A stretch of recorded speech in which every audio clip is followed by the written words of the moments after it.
which arm should you check your blood pressure in? I'm going to give you the answer. The second thing we're answering today is how often should you check your blood pressure at home in the first place? And of course, I've got lots of other tips. I'm Dr. Jen. It's good to see you.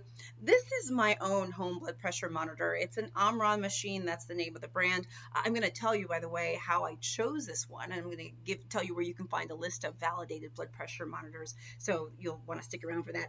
But, you know, I have a video on how to put on your blood pressure monitor and how to take it. I'm not going to go into that here. But as many of you know, there's often pictures. This one comes with an instruction booklet, like many of them do.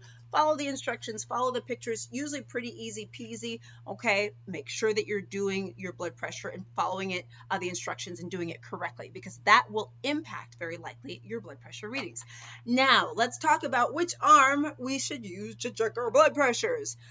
First of all, let me say that which arm you use really shouldn't matter that much at all. Okay, why? Because your arms really should read about similarly. In general, we're physiologic beings. They're not likely going to be exactly the same, but if they're similar, we're usually kind of cool with that. I'm going to go more in depth with that. But, you know, I usually check my blood pressure on my left arm because I'm right-handed, and so it's easy for me to like hook everything up and things like this, okay? What I will say is that some of you may have medical conditions that keep you from using a particular arm, in which case, make sure you use the other arm. Like, for example, I have patients who have had breast cancer. They've gone through treatment and they've been told they cannot get their blood pressure checked on one side versus the other. Always follow your doctor's advice about that, okay? Super important. So in terms of which arm you pick, it's okay to choose either one so long as you don't have other restrictions. What I would say is that I do think it's helpful to at least check both arms, okay, separated by, you know, a minute or so, at least once, all right? If not more than once. I don't think you have to do it all the time, but at least once. And I'll tell you why, okay? So as I mentioned before, your blood pressure really should be similar between both arms. And when I say similar, I mean really less than or equal to 5 millimeters of mercury difference in the blood pressure reading. So for example, if this arm you get 120/80 and this arm you get 124/80, all right, you're good to go. Okay, that's similar. However, if you check both arms and you see that this arm you get 120/80, this arm you get like 135/80, well, that could potentially be a problem, something that you want to let your doctor know about. So that is one thing that can be very helpful with checking both arms at least once or periodically, is to make sure that they're roughly similar, okay? But in general, pick an arm, any arm that you're able to pick, and go with that. All right, now I'm going to take this off for a second. Now let's talk about how often you should check your blood pressure. Oh, and before we go into that, let me give you the tip about how to find a blood pressure cuff, okay? So this is a statement that I read recently. I thought that is so interesting, and I think it's the reason why I'm going to tell you what I'm about to tell you. So the FDA does not require formal validation studies for a manufacturer to sell a blood pressure device.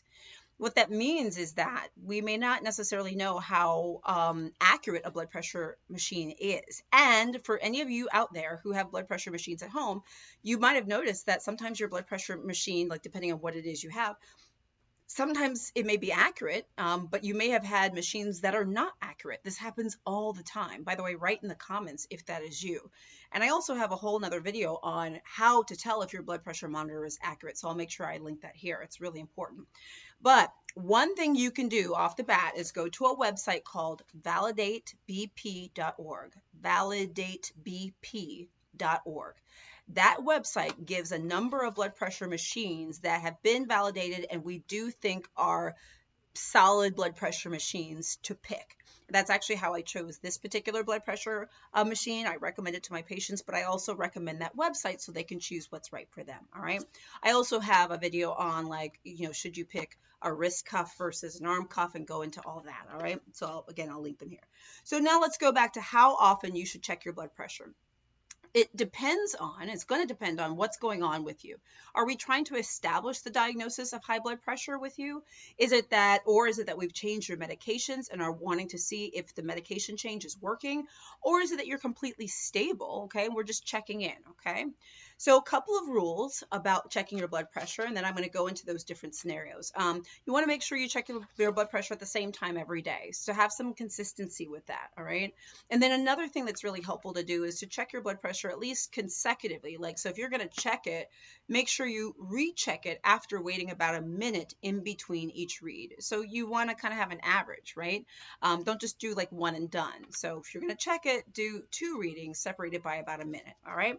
And then what I would also say too is, hold on. Oh, there's many times when you should not check your blood pressure. I'm not going to go into all that right here. I'm just going to link a video that talks about things you need to know about checking your blood pressure. For example, like you shouldn't check your blood pressure when you're stressed or when you have to urinate, or there's actually like a whole list of things of do's and don'ts when you check your blood pressure in terms of when it's accurate. Okay, so now, what I would say is if we're trying to establish if you have high blood pressure or not, your doctor very well may say, hey, go home and check your blood pressure twice a day. So that'd be like 2 readings twice a day, 2 in the morning, 2 in the evening, roughly, something like that, or whatever time they suggest, twice a day for like maybe around a week or so. That gives you a decent number of readings. You want to write them down or store them in your machine.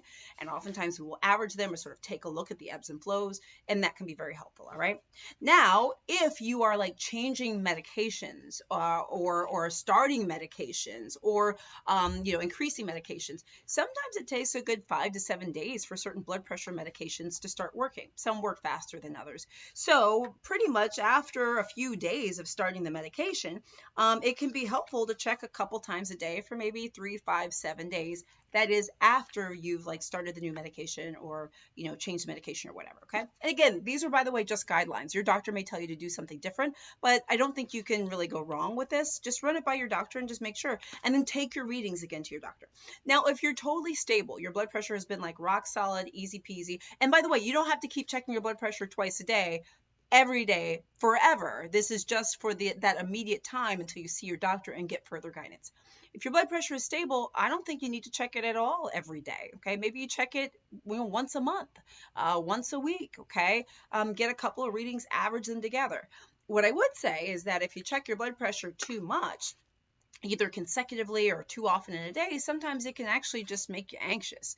I'm not telling you not to do this if your doctor has advised you to do it, but I am warning you that and letting you know that sometimes anxiety can really play a role with our blood pressure readings. And if we're just hitting the reset button, redo, and we're seeing the numbers go up and up and up, it could be because it's just making us anxious. So just know that and talk to your doctor about kind of how to sort of establish that. Okay. So there's a lot of ranges in terms of what you can do. Again, get your doctor's opinion about how often they want you to check it, when they want to see you back or discuss your numbers with you to make further plans. All right.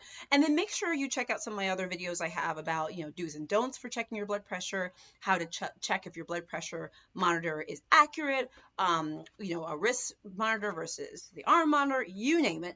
But I hope this is helpful. Let me know in the comments. I'm Dr. Jen Caudle, practicing family physician, on-air health expert, and video creator. I do daily videos on Facebook. Please like and follow my page. On YouTube, please subscribe to my channel. Click the little bell for updates. I'm on Instagram, TikTok, WhatsApp, LinkedIn, etc. Please follow me there at Dr. Jen Caudle, and check out my free weekly health newsletter at drjencaudle.com.